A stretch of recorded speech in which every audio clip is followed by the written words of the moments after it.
Hello दोस्तों, नमस्कार। स्वागत है आपका सक्सेस इन हिंदी एकेडमी।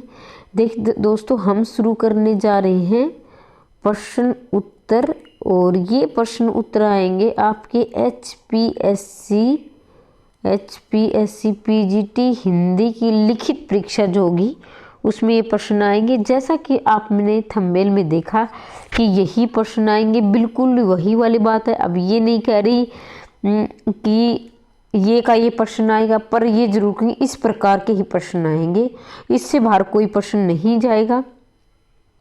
अगर आपने ये वीडियो शुरू से लेकर अंत तक देखी तो आपको पैटर्न भी समझ में आ जाएगा किस प्रकार से आपके प्रश्न आएंगे। हालांकि मैंने कवि परिचय करवा रही थी, इसमें सिर्फ दो ही कवि परिचय बचे हैं, वो मैंने सारे करवा दिए हैं।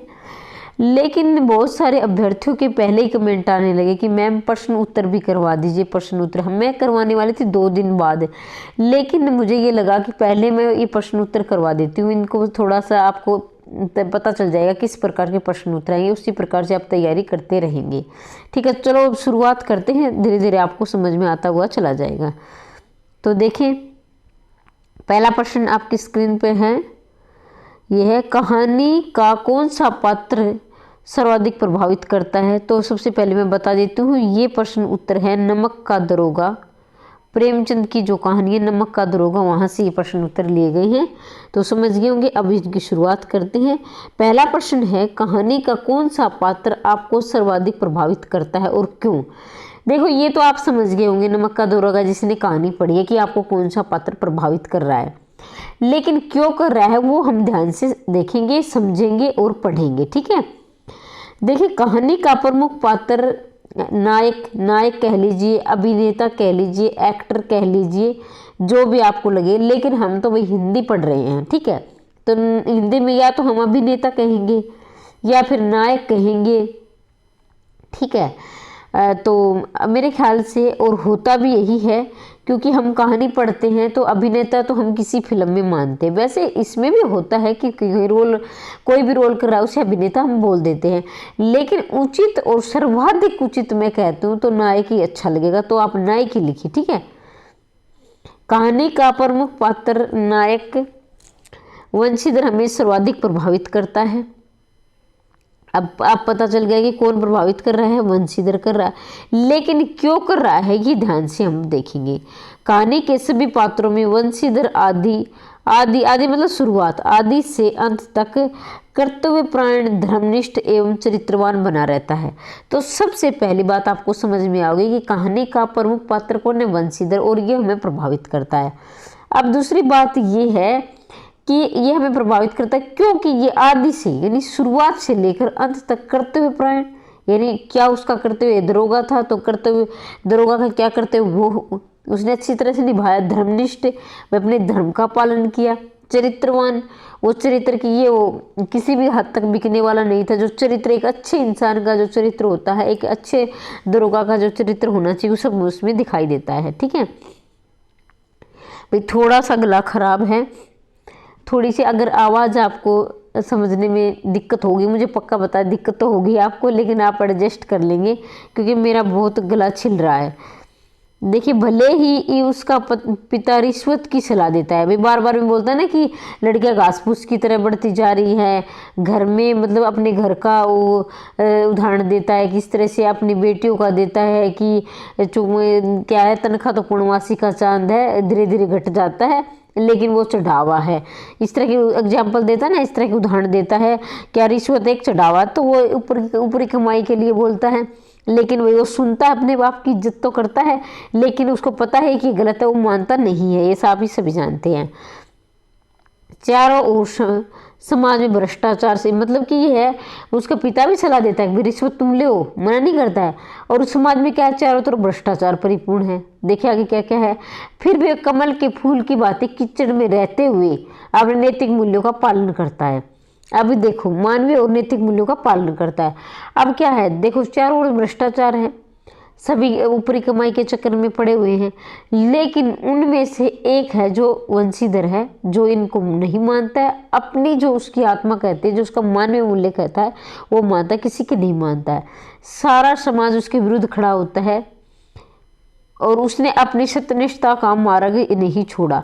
कहने का अभिप्राय देखो, जब वो पकड़ा जाता है, हालांकि उसने अपने कर्तव्य का पालन किया, ईमानदारी का परिचय दिया, लेकिन फिर भी क्या है, उसकी कोई गलती नहीं थी, उसने अपनी जो उसका कर्तव्य था बेखूबी से निभाया, लेकिन क्या है, फिर भी वही उस समय क्या भ्रष्टाचार था, उसको न पकड़ के, आलोकदीन को न पकड़ के उसे गिरफ्तार कर लिया जाता है, वंशीधर को।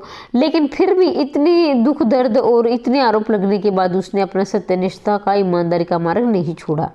भ्रष्ट वकीलों, न्यायाधीशों, अन्य कर्मचारियों के बाद धन के हाथों नहीं बिका। अब वकील भी खरीद लिया आलोकदीन ने, न्यायाधीश भी खरीद लिए, कर्मचारी सब धन के हाथों बिक गए, लेकिन एक वही था जो नहीं बिका, न ही धन की शक्ति के आगे झुका और न ही उसने उसके हार जाने पर भी, मतलब वो मुकदमा हार जाता है, ऐसा आपने कहानी पढ़ी होगी, मुकदमा भी हार जाता है, लेकिन वो अपने आप में गर्व महसूस करता है। भले वो मुकदमा हार गया, लेकिन उसे पता है कि मैं गलत नहीं हूँ, उसे अपने आप में विश्वास है।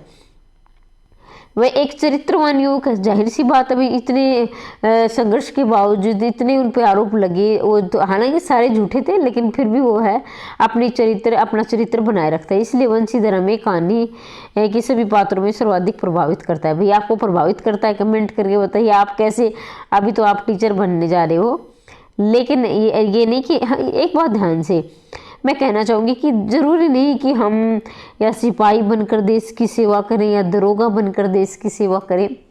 होगा किसी आप में से किसी का होगा भी कि लड़का हो चाहे लड़की हो भी, किसी को पुलिस में जाना, या फिर बाद में आप किसी कारणवश टीचिंग लाइन में आ गए हो। तो मुझे ये लग रहा है, मैं अपनी राय देना चाहती हूँ कि कहीं पर भी हम किसी भी पद पर होकर देश की सेवा कर सकते हैं। अगर आप एक अच्छे लेक्चरर, प्रोफेसर या टीचर बनना, अध्यापक बनना चाहते हैं, तो भाई अपनी ईमानदारी से, अपने पूरी ईमानदारी से बच्चों को पढ़ाना, एक अच्छे गुण देना, नैतिक शिक्षा का भी गुण देना। ये नहीं कि आप विषय तक ही सीमित रह जाएं, तो आप भी देश की सेवा बेखूबी से कर रहे हैं, अपने परिवार का, अपने बच्चों का, अपने जो जितने भी आपके परिवार के प्रति जिम्मेदारी है, अगर आप अच्छी तरह से निभा रहे हो तो आप भी देशभक्त हो। ठीक है, अब आगे बढ़ते हैं, क्योंकि अब इतना टाइम नहीं है। हम ज़्यादा से ज़्यादा समय में मतलब कम से माफ़ी चाहती हूँ, अब गला खराब है तो कुछ का कुछ निकल रहा है, मतलब कम से कम समय में हम ज़्यादा से ज़्यादा प्रश्न करेंगे। नमक का दरोगा कहानी में पंडित आलोकदीन के व्यक्तित्व में कौन सा पहलू पक्ष उभर कर आते हैं? मतलब इसके दो पहलू हैं। आलोकदीन के पहले वो कैसा होता है जब वो नमक की क्या है, यही कि नमक की कालाबाजारी लगा लीजिए, क्योंकि ईमानदारी तो वो नहीं है, रात को बेचता है तो कालाबाजारी है, और ब्लैक में बेच रहा है तो उसे कालाबाजारी कहते हैं। जो काले नहीं, जो ईमानदारी का धन नहीं होता उसे कालाबाजारी बोलते हैं। इसके साथ ही बाद में वो किस तरह से बदलता है ये सब हम पढ़ेंगे, धीरे धीरे आपको पता चल जाएगा। देखिए अब क्या लिखा है, पंडित आलोकदीन कहानी का प्रमुख पात्र है। अब आपके मन में कुछ अभ्यर्थियों के मन में पक्का सवाल आएगा कि अभी तक तो थोड़ी देर पहले आप बता रही थी कहानी का प्रमुख पात्र क्या है, वंशीधर है। अब आप बता रहे हो कहानी का प्रमुख पात्र क्या है, आलोकदीन है। लेकिन ध्यान से सुने, उसमें क्या है, नायक। वो तो कहानी का है नायक। अब ये क्या है, प्रमुख है। मतलब प्रमुख पात्र तो दो चार हो सकते हैं, दो भी हो सकते हैं, तीन भी, चार भी हो सकते हैं, क्योंकि वो मतलब शुरू से लेकर अंत तक जो भूमिका निभाते हैं ना वो प्रमुख पात्र है। लेकिन नायक होता है, एक नायक एक नायिका, दो हो सकते हैं। ठीक है, एक नायक भी हो सकता है, एक नायिका भी। लेकिन यहाँ कोई मतलब प्रेम भरी कहानी नहीं है, इसलिए नायक ही है, इसमें नायिका नहीं है। ठीक है, तो नायक का प्रमुख पात्र था वंशीधर। लेकिन प्रमुख पात्र क्या है, आलोकदीन भी है, क्योंकि वो शुरू से लेकर अंत तक कथानक को यानी कहानी को आगे बढ़ाने गतिशीलता बनाए रखता है। लेकिन वो नायक नहीं है। नायक कौन है? अगर नायक पूछा जाए तो वंशीधर है। और प्रमुख पात्र क्या है? ये दोनों है। नायक तो प्रमुख होता ही होता है, लेकिन जो शुरू से लेकर अंत तक जुड़ता है वो भी प्रमुख होता है। तो यहाँ आलोकदीन प्रमुख है, लेकिन नायक नहीं है। इस बात का आप ध्यान रखेंगे। पंडित आलोकदीन कहानी का प्रमुख पात्र है। कहानी के कथार में गतिशीलता उसके चरित्र के कारण बनी रहती है। ठीक है, उसके व्यक्तित्व के दो प्रमुख पहलू उभर कर सामने आते हैं। थोड़ा सा मैं जूम कर लेती हूँ, थोड़े से पीडीएफ में क्या है शब्द थोड़ी बारीकी है। इसमें पहला देखिए, अशुभ एवं भ्रष्टाचारी व्यक्तित्व। अशुभ ये नहीं है कि आपने पढ़ा होगा कि अशुभ है, जैसे शास्त्रों में लिखा है या कि आप ज्योतिषी में मानते हैं, ऐसा कोई अशुभ नहीं। अशुभ का मतलब यहाँ गलत कार्य करने से है। ठीक है, कहानी के आरंभ में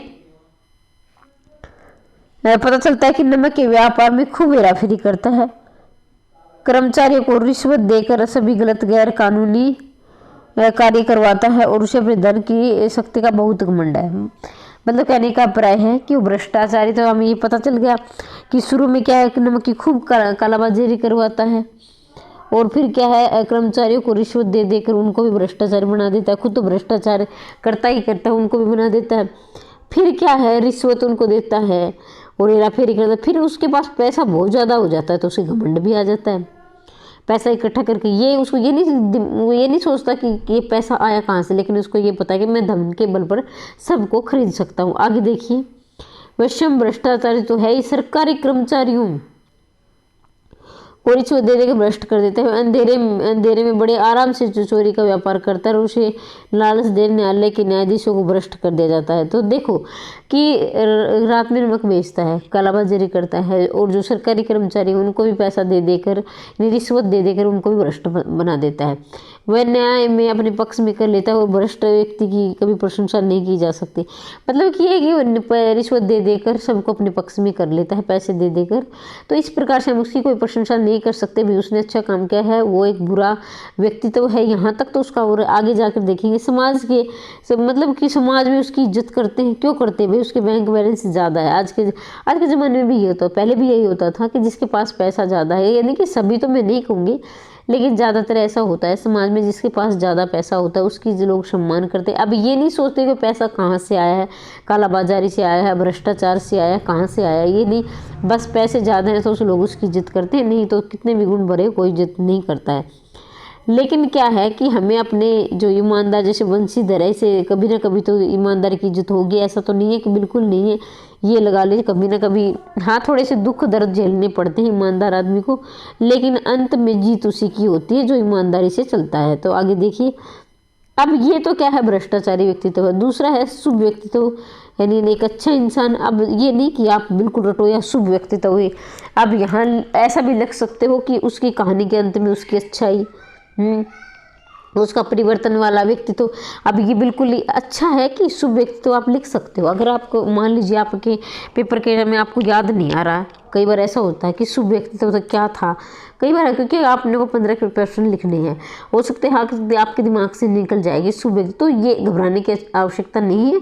वो आप परिवर्तनशील व्यक्तित्व भी कर सकते हो, वो परिवर्तित हो गया, उसका हृदय परिवर्तित हो गया, या फिर एक अच्छे हृदय वाला भी बाद में कर सकते हो, उसका हृदय अच्छा हो गया, उसको पता चल गया क्या अच्छा है क्या बुरा है, ठीक है। परिवर्तनशील व्यक्तित्व भी कर सकते हैं, वो आपकी मर्जी। अगर आपको ये याद आ रहा है तो ये लिखिए।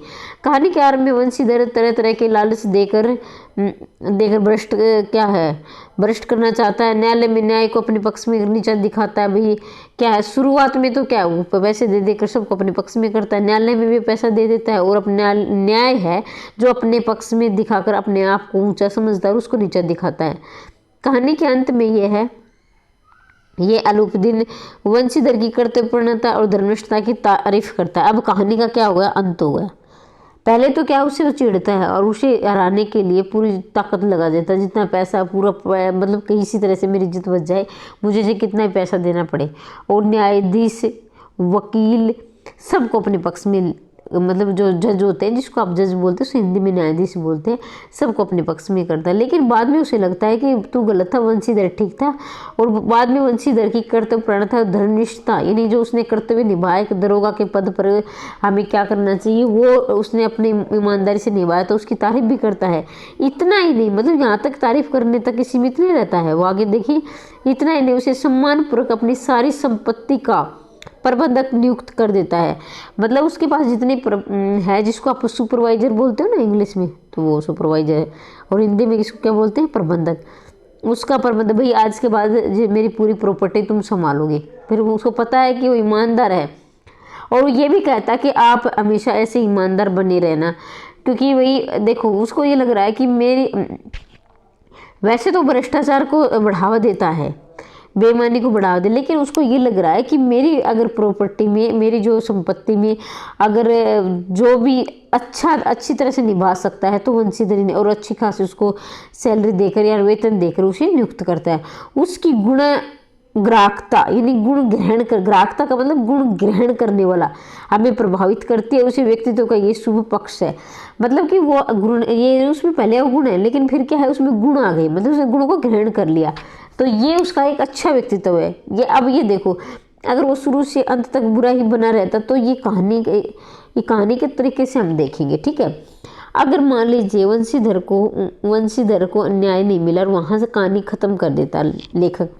अब मैं लेखक पर आती हूँ, ठीक है। कहानी अगर लेखक वहाँ कहानी खत्म कर देता कि वंशीधर, मैं अपने शब्दों में कह रही हूँ और वास्तविकता भी ये आप सोच के, आपने पढ़ी है आप भी सोच के देखें, तो अगर कहानी को ले जैसे वंशीधर को सजा हो जाती और वो मतलब घूमता आराम से अपनी रिश्वत के बल पर, रिश्वत देकर, तो एक कहानी का मतलब ये होता है कि बुराई पर अच्छाई की विजय। तो लोग अगली पीढ़ी उससे क्या सीखती, मतलब जो पढ़ने वाले जो पाठक उसको क्या सीखने को मिलता, वो सभी सोचते फिर और बुरे व्यक्ति तो और बुरे हो जाते हैं। भाई ईमानदारी का कहीं कोई बुरा लेना देना नहीं है, मतलब बेईमानी का ही ज़माना है तो सभी बेईमानी करते हैं। लेकिन लेखक ने चाहा अगर मैं यहाँ कहानी ख़त्म कर देता हूँ, आने वाली पीढ़ी को मैं क्या दूंगा, यानी पाठक को मैं पढ़ने के लिए क्या होना चाहिए, भाई अच्छे जो पढ़कर अच्छी शिक्षा दे सके। कहानी का उद्देश्य वहीं भंग हो जाता, तो कहानी का उद्देश्य बनाए रखने के लिए उन्होंने क्या है अलोपदीन का हृदय परिवर्तित किया और वंशीधर को दोबारा से उसके जो उसके लायक था, यानी जिस पद के वो लायक था उसे वो पद मिला, ठीक है। अब ये नहीं कि आप रटी रटाई बातें पढ़ो, तो इसलिए मैंने ये बातें गहनता की है, इसलिए आप भी गहनता से सोचा करो। अब जरूरी नहीं कि मैं जो बता रही हूँ वही रट लेना, थोड़ा सा आपको बता रही हूँ कि आप इस प्रकार से लिख सकते हो। कहानी के लगभग सभी पात्र समाज की किसी न किसी सच्चाई को उजागर करते हैं। निम्नलिखित संदर्भ में उस अंश को उदित करते बताए कि समाज की सच्चाई उजागर होते हैं। मतलब कि कहानी के कोई ना कोई, इतने पात्र है, सबका अपना उद्देश्य, सब कहानी में कोई ना कोई भूमिका निभाता है। तो कौन कौन क्या क्या भूमिका निभाता है देखते हैं। देखिए वृद्ध मुंशी, वकील, शहर की भीड़। अब भीड़ भी कुछ ना कुछ तो उनका भी काम होगा, वरना इसको लेखक भीड़ को लेता ही नहीं। तो देखिए क्या कर वृद्ध मुंशी के चरित्र में तत्कालीन समाज के वरिष्ठ चित्र का परिचय मिलता है। भाई वो खुद मतलब तो बुजुर्ग, वर्द का मतलब तो आप सभी जानते हैं कि बुजुर्ग, एक बुजुर्ग होकर वो भ्रष्टाचारी को बढ़ावा देता है, रिश्वत लेने की सलाह देता है, तो ये गलत है। वह एक ऐसा पात्र है जो अपने बेटे को रिश्वत लेने के प्रेरित करता है। मतलब कि माँ बाप का फर्ज होता है अपने पुत्र या पुत्री को अच्छी शिक्षा देकर, लेकिन वो ऐसा बाप है जो अपने बेटे को क्या गलत कार्य के लिए प्रेरित करता है, ठीक है। एक मिनट। समाज में ऐसे अनेक लोग हैं जो बच्चों को रिश्वत और ऊपरी आय बनाने के लिए परामर्श देते हैं। इस संबंध में मुर्दे मुंशी शब्द कही। अब ये देखो मतलब समाज में ये एक ऐसा मतलब वैसे तो हर माँ बाप का करते होते बच्चों को अच्छी शिक्षा देना, लेकिन ऐसे भी माँ बाप हैं जो गलत शिक्षा भी देते हैं आज के ज़माने में बच्चों को। तो ये लाइन आपके लिए बहुत महत्वपूर्ण है, इसे आप जरूर लिखेंगे। अब ये नहीं कि मैं ये कह रही हूँ कि आपको लिखना ही लिखना है, मैं इसलिए कह रही हूँ कि बार बार जरूर लिखिए ताकि आप औरों से बेहतर लिख सको। और मैं चाहती हूँ मेरे से जुड़ने वाले हर अभ्यर्थी का चयन हो जाए। तो चयन करने के लिए आपको औरों से अलग दिखना ही दिखना होगा। आपका चयन भी सरकार क्यों करेगी? क्योंकि आपको अच्छी जानकारी होगी और बेहतर लिखना होगा। बेहतर लिखें, बेहतर जानकारी दें, तभी आपके नंबर आएंगे ही आएंगे। तो इसलिए ये लाइनें तो आप रट कर रखें, लिखने रट कर इसलिए बोल रही हूँ क्योंकि देखो, हालांकि हमें बार बार कहा जाता है कि समझ के लिखो, समझ के लिखो, लेकिन मेरी ये सलाह है, मैंने अपनी ज़िंदगी में जो उतारा मैं वो आपको बताती हूँ। जब किसी के कथन होते हैं ना, मान लीजिए कहीं आप यहाँ इधर उधर बात करते हो तो कहते हैं ना कि ये बात मतलब आप उसको बताओगे तो वो एक जोड़ देगा, दूसरे बताओगे तो वो एक जोड़ देगा। पर ऐसे से जुड़ती जुड़ती बातें क्या जाती है, मतलब कि मैं एक अपने दैनिक जीवन का उदाहरण देकर आपको समझा रही हूँ। तो ऐसे क्या है, अर्थ का अनर्थ निकल जाता है बात का, वहाँ तक पहुँचते पहुँचते।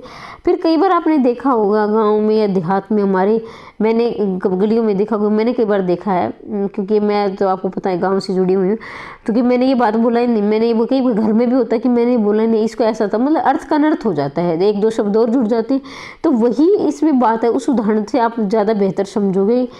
कि देखो जिसके कथन होते हैं ना वो आपको कोई समझने, उसमें अपने को तोड़ मरोड़ नहीं करना है, वहाँ आप उनके कथन को रटना पड़ेगा, ठीक है। वहाँ उसमें अपनी तरफ से आप कुछ नहीं जोड़ सकते, वैसे आप जोड़ सकते हो अपनी समझ के अकॉर्डिंग और प्रश्नों में, लेकिन यहाँ आप जैसा उसने बोला है वैसा ही लिखोगे, ठीक है। समझ गए। उदाहरण के द्वारा आगे बढ़ते हैं।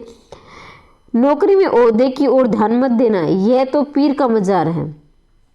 मजार आपने देखी होगी, जो मतलब कि इस तरह पत्थर की सीधी सी बनाई जाती है, जो पीर का मजार, जो उसको मुस्लिम धर्म में ज़्यादातर बनाते हैं, इसमें सीधे से ऐसे, जिसको मंडी बोलते हैं ना, जिसे इसको उस प्रकार से, जैसे मूर्ति हमारे तो क्या है, हिंदू धर्म में तो मूर्ति ऐसे सीधी होती है, लेकिन इनके मजार ऐसे लेटी सी होती है। निगाह चढ़ावे चादर परखनी चाहिए, मतलब निगाह मतलब नज़र, आपकी नज़र क्या है, चादर और चढ़ावे पे होनी चाहिए। तो पीर के मजार में क्या है, जो देवता उसकी मजार पर लोग प्रसाद चादर चढ़ाते हैं। ऐसा काम ढूंढना जहाँ कुछ ऊपरी आए, मतलब नौकरी ऐसी करना जहाँ ऊपरी आए, मतलब रिश्वत, खुलेआम बोल रहा है कि रिश्वत हो जहाँ। गरज वाले आदमी के साथ कठोरता करने लाभ ही लाभ है। अगर मान लीजिए जिसको गरज वाले मतलब कि ज़रूरत वाले, जिसको ज़रूरत होती है, तो वो क्या है, अपने पैसे देकर किसी तरह से मेरा काम हो जाए, बस रिश्वत या पैसा देना पड़े मेरा काम, तो लाभ ही लाभ है। अगर उससे थोड़ी कठोरता, यानी एक दो बार उसके काम को मना करोगे तो वो और ज़्यादा रिश्वत देने के लिए तैयार हो जाएगा। ये मेरी जन्म भर की कमाई है, इसलिए कि मैंने अपने जन्म ये कमाई, मतलब उसने ये बातें अपने जन्म में सीखी। वो कह रहा है कि मेरा अनुभव है ये जन्म भर का, तो ऊपरी कमाई वाली नौकरी करना और रिश्वत लेना। नौकरी तो क्या, ये क्या है, अब का वेतन तो पूर्णमासी का चांद है, ये तो घटता ही जाता है। उसने ये भी बोला था, यहाँ वो लाइन नहीं दी, लेकिन उसने ये बोला कि ये जो है रिश्वत तो क्या है, पीर का मजार है, जहाँ पर चढ़ावा आता ही रहता है, उसकी आपकी नज़र रिश्वत पे होनी चाहिए। देखो एक बाप के शब्द है ये, ठीक है, इसको आप देखेंगे। अब यहाँ दूसरे नंबर पर आया है वकील। अब वकील की क्या भूमिका है आप यहाँ देखेंगे। आज के युग में वकीलों के जीवन की मुख्य लक्ष्य कानूनी व गैर कानूनी काम की चिंता केवल धन कमाना है। बिल्कुल सही बात है भी। आज के ज़माने में जो वकील है उनको क्या है, उनका मतलब क्या है, धन कमाना है, अपनी कमाई को बढ़ाना है, उनको अन्याय और न्याय से कोई लेना देना नहीं है। तो ये देखा गया है आज के समाज में। जब अंग्रेज सरकार नमक पर पाबंदी लगा दी तो नमक के दौरा को पद महत्वपूर्ण हो गया था। जब अंग्रेज सरकार ने, यानी अंग्रेजों ने जब नमक पर टैक्स लगा दिया था, हालांकि नमक पर टैक्स नहीं लगता, ये आपकी जानकारी के लिए बता दूं कि नमक पर टैक्स नहीं लगता था भारत में। इसलिए नहीं लगता था कि नमक जो है, गरीब से गरीब व्यक्ति को नमक की ज़रूरत होती है, हर कोई नमक खाता है खाने में, तो इसलिए नमक पर टैक्स नहीं था। लेकिन क्या है, इस पर अंग्रेजों ने कि भारतीयों को चुंगल में, यानी भारतीयों पर शिकंजा कसने लिए नमक पर टैक्स लगा दिया। तभी वो नमक आंदोलन हुआ था ना। वहाँ हम हिस्ट्री नहीं पढ़ रहे कि मैं ज़्यादा हिस्ट्री में जाऊँगी, लेकिन आपने नमक आंदोलन जो चला था, गांधी जी ने चलाया था नमक बनाने के लिए, तो वो देखें इसमें। लेकिन वहाँ जब नमक का जो पद था, यानी नमक का दरोगा, यानी दरोगा का मतलब यहाँ पर जो उसको बोलते हैं ना इंस्पेक्टर, इंग्लिश में जिसको इंस्पेक्टर या थानेदार बोलते हैं, वही वह है यहाँ। तो यहाँ वो इतना महत्वपूर्ण हो गया था कि वहाँ ऊपरी आय बहुत ज़्यादा होती, मतलब लोग बड़ी रिश्वत देते थे। तब से सभी वकील वकालत छोड़कर नमक की दोनों इच्छा व्यक्त करने लगे। भाई वकील भी अब इतना महत्वपूर्ण पद हो गया था। तो जो वकील, हालांकि आज भी हम वकील को एक अच्छा पद मानते हैं, लेकिन उस ज़माने की बात करें जब नमक पर टैक्स लगा हुआ था, यानी नमक का दरोगा, तो इनको ये था कि जो पढ़े लिखे युवा थे उनको वकील नहीं लगना था।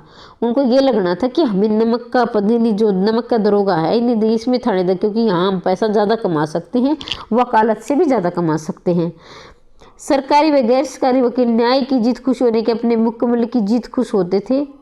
वे न्याय का गला घोटने पर खुश होते थे, न्याय के रक्षक की बख्शक बन गए थे। अब वकील का क्या होता है, वे न्याय दिलाना। मान लीजिए कोई ऐसा व्यक्ति फंस जाता है जिसने वो कार्य किया ही नहीं, तो वकील का काम है उसके पक्ष में बोलकर उसे आज़ादी दिलाना, उससे उस पर आरोप हटवाना, क्योंकि वो आरोपी घोषित करने से पहले उसे आज़ादी दिलाना, ताकि वो क्या है, जो जिसने काम नहीं किया है निर्दोष को सजा नहीं मिल सके। लेकिन यहाँ उल्टा हो रहा है, क्योंकि भाई उसको तो पैसे चाहिए, वकील को तो वो नहीं देख रहा कि क्यों क्या है, क्या अलोपदीन भ्रष्ट है या इसने कोई, वो भ्रष्टाचारी का इन्हें अलोपदीन का ही साथ देते हैं। तो यहाँ आप देखेंगे हमें भ्रष्टाचारी अलाउद्दीन के पक्ष में फैसला होने पर वे कितने खुश होते, वकीलों ने फैसला और उछल पड़े। अब क्या है, अलाउद्दीन के राय यानी सलाह में यानी अलाउद्दीन के पक्ष में और वंशीधर के विपक्ष में फैसला आने पर वकील सारे उछल पड़ते हैं, बड़े खुश होते हैं। उनको ये लेना देना नहीं है कि वंशीधर ने कोई गुनाह नहीं किया फिर भी उसको सजा मिली। उनको तो ये है कि अलाउद्दीन जीत गया और अब उसे ज़्यादा से ज़्यादा पैसे मिलेंगे। ठीक है, ये समझ गए होंगे। आगे बढ़ते हैं। शहर की भीड़ का है कि क्या रोल है। शहरवासियों की भीड़ सदा तमाशे जैसा मान लेते उन्हें अलाउद्दीन के नए भ्रष्टाचारी लोग। अब क्या है, भीड़ तो हमेशा ही क्या है बेमजा लेने वाली होती है। वही बात समझे कि उन्हें तो मनोरंजन चाहिए। वो कोई कुछ उसके अलाउद्दीन के पक्ष में बोल रहे थे, कुछ उसके पक्ष में देते और बड़े खुश हो रहे थे। तो यहाँ हमने 3 प्रश्न किए हैं। आगे बढ़ते हैं, चौथा प्रश्न देखेंगे।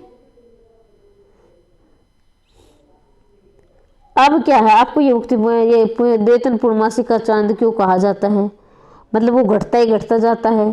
ठीक है, जैसे पूर्णमासी का चांद नहीं होता है, मासिक वेतन अभी एक बार तो पूरा बड़ा दिखाई देगा, यानी सैलरी जब वेतन आएगा तो एक बार ज़्यादा दिखाई देगी, फिर धीरे धीरे घट जाएगी अगर ऊपरी आय नहीं होगी। तो उसका मतलब ये है। तो यह नमक का दौरागा का ये देखेंगे आप। नमक का दौरागा के शीर्षक के आधार पर मतलब सत्य से असत्य से सत्य की जीत, ईमानदारी तो है ही। तो यहाँ आप पढ़ लेंगे, यहाँ इसको देखेंगे ध्यान से। कहानी के अंत में वंशीधर को मैनेजर की नियुक्त करने में क्या कारण है भाई? कहानी के अंत में अलाउद्दीन की वंशीधर को मैनेजर नियुक्त करने के पीछे क्या कारण हो सकते, तर्क दीजिए। मतलब उन्होंने चयन कर दिया। ठीक है, अलाउद्दीन ने वंशीधर का चयन कर लिया। तो अभी क्या है, क्यों किया? कुछ तो कुछ कारण होगा नहीं कि उसने उसी के खिलाफ वो मुकदमा चला रहा है और उसी को चयन कर रहा है। तो ये देखेंगे हम। कहानी के अंत में अलाउद्दीन वंशीधर को सारी संपत्ति स्थायी प्रबंधक नियुक्त कर दिया।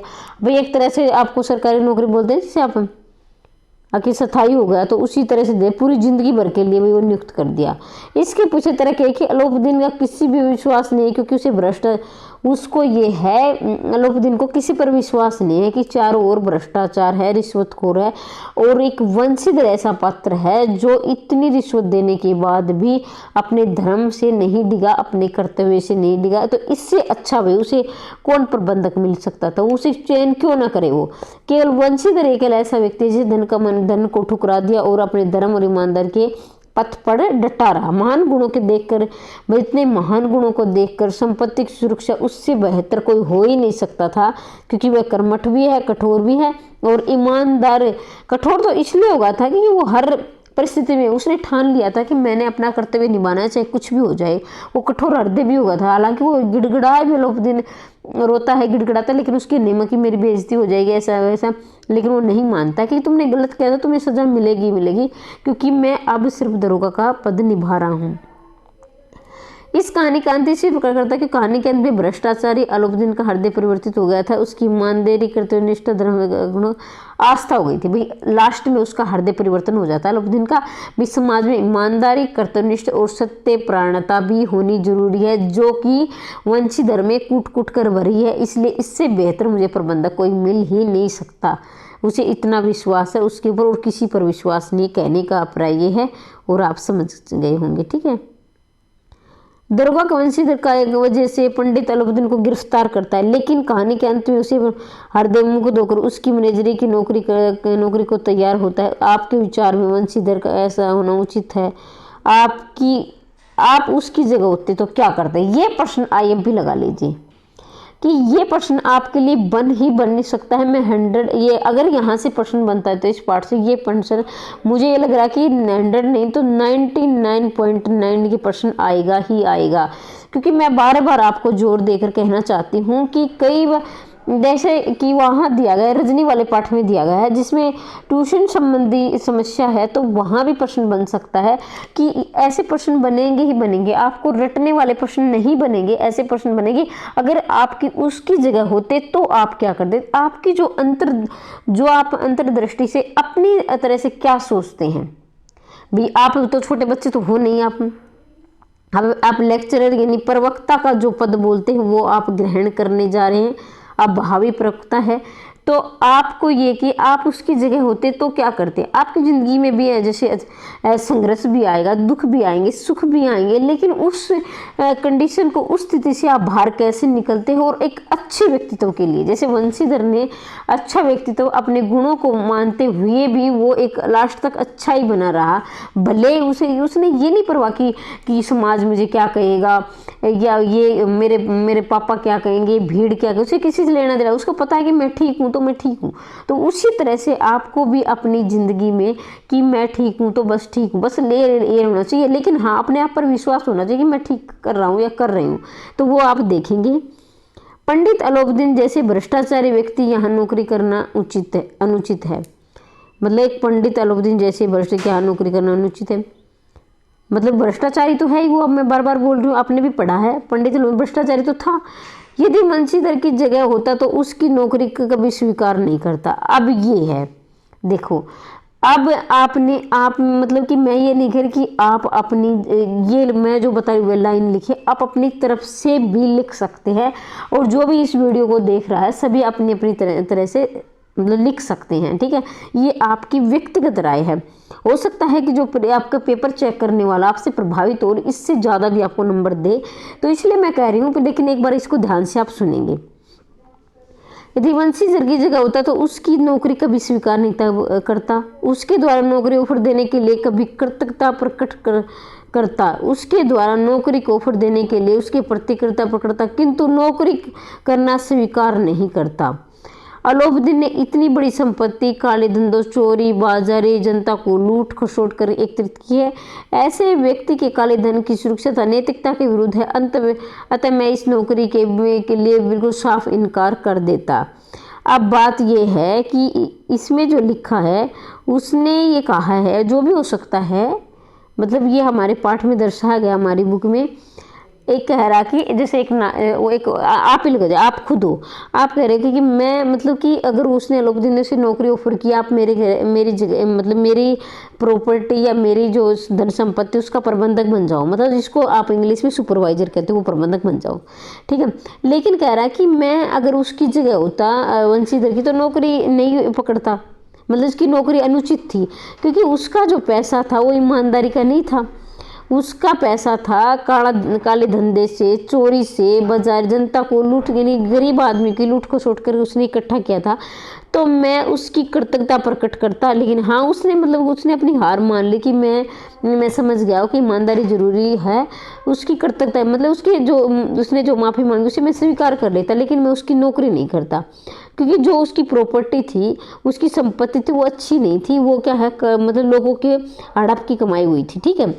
ऐसे काले धंधे की नैतिकता का विरुद्ध है। अगर ऐसा मतलब जो धन है वो ही काला धंधा है, यानी वो धन जो इकट्ठा किया है वो ईमानदारी का नहीं है, तो मैं उसकी रखवाली यानी ये भी एक नैतिकता के विरुद्ध है। यानी ये भी जो नैतिक गुण है ये भी हमारे विरुद्ध है। हम ऐसी प्रॉपर्टी की रखवाली यानी ऐसी प्रॉपर्टी को क्यों संभालें, ठीक है, उसने ये कहा है। अतः मैं इस नौकरी के लिए साफ इनकार कर देता, अलाउद्दीन की नौकरी की बात हो रही है। आप एक दो लाइन अपनी तरफ से लिखना चाहते तो आप लिख सकते हैं। वैसे ये प्रश्न काफ़ी महत्वपूर्ण है। नमक विभाग के पद के लिए बड़े से बड़ों का जी ललचाता था। वर्तमान समाज में ऐसे कौन सा पद होगा जिसे पाने के लिए लोग लालायित करते होंगे और क्यों? मतलब उस समय की बात तो ठीक है भाई, नमक विभाग में सभी जाना चाहते थे, चाहे वकील हो कोई भी हो। जैसे हमें नमक विभाग में दरोगा का पद मिल जाए, वहाँ हम ज़्यादा पैसा कमा सकते हैं। लेकिन आजकल भी कोई ऐसा पद है जिसमें लोग लालायित रहते हैं? वर्तमान समय में आयकर, बिक्री कर, आयात निर्यात, पुलिस आदि विभागों में सभी लोग नियुक्ति चाहते हैं, क्योंकि इन विभागों में ऊपर आय की संभावना बनी रहती है। लोग वेतन के पैसे ऊपर आय की दृष्टि देते हैं। भाई उस समय में तो एक नमक का दरोगा का पद था, ठीक है वो। लेकिन आज के वर्तमान में हमें तुलना करनी है, तो वर्तमान में क्या, आयकर विभाग जिसको आप टैक्स, बिक्री आयात निर्यात, पुलिस विभाग, बहुत से पद हैं जिसमें ऊपरी कमाई रिश्वत देते, लोग ललचाते रहते हैं। लेकिन मैं कह रही हूँ कि आपको ऐसा नहीं दिखाना। एक दो लाइन अपनी तरफ से आप लिख सकते हो कि वर्तमान में तो क्या है, बहुत मतलब कड़ाई हो गई है, ऐसे बार बार में मतलब पकड़े जाते हैं। उसमें भी पकड़ा गया था लास्ट में तो, लेकिन क्या है उसमें क्या, वो खुद आर्थिक परिवर्तन, सरकार ने ऐसा कुछ नहीं किया उस कहानी में। अगर मैं आपको हंसी आएगी, अगर मैं लिखती तो सरकार में भी कुछ अच्छे कदम उठाए, ऐसा कुछ लिखती। लेकिन हाँ, प्रेमचंद ने 1-2 लाइनें और लिखनी चाहिए थी। अब ये नहीं कि वो इतने बड़े कहानीकार है, मैं उस पर प्रश्न उठा नहीं अलग अलग उठा रही कि आपको बुरा लगे मैडम ने क्या कह दिया। लेकिन होता भी अगर, क्योंकि वर्तमान में आजकल जो पढ़ रहे हैं तो सरकार भी ऐसी जागरूक होनी चाहिए कि वो जैसे आप जो भी परीक्षा हो रही है वो बार बार पकड़े जा रहे हैं तो पकड़ने चाहिए। ठीक है, तो यहाँ तक मैंने आपको, यहाँ तो 2 लिखा है, मतलब कम से कम मैंने 6-7 प्रश्न आपको करवा दिए हैं। अगर आप चाहते हैं तो मैं इस पार्ट के आगे प्रश्न करवाऊँ, आपके कमेंट का मुझे इंतजार रहेगा आपको जानने। अगर आपको लग रहा है कि मैं आगे प्रश्न इसी पार्ट के करवाऊँ या फिर अगले पार्ट आप कर लोगे अगले पार्ट के करवाऊँ, तो आपकी राय अवश्य दें। और ये प्रश्न आपको कैसे लगे, आपको कुछ सीखने को मिला तो बताएं। अगर आप कहो कि मैम नहीं हमें तो कवि परिचय लेखक परिचय ही करवा दीजिए, तो या मैं वो करवाऊँ या प्रश्न करवाऊँ, आप कमेंट जरूर करोगे। ठीक है, अगर आप HCPSC PGT की लिखित परीक्षा की तैयारी कर रहे हैं तो चैनल को सब्सक्राइब कर दें। इसके साथ आप STET TGT PGT या KVS NVS किसी भी एग्जाम में जिसमें आप STET हो चाहे जो भी परीक्षा हो जिसमें TGT जिसमें हिंदी पूछी जाती है, तो ये वीडियो आपके लिए बहुत महत्वपूर्ण रहने वाली है। हम संपूर्ण कोर्स निःशुल्क करेंगे।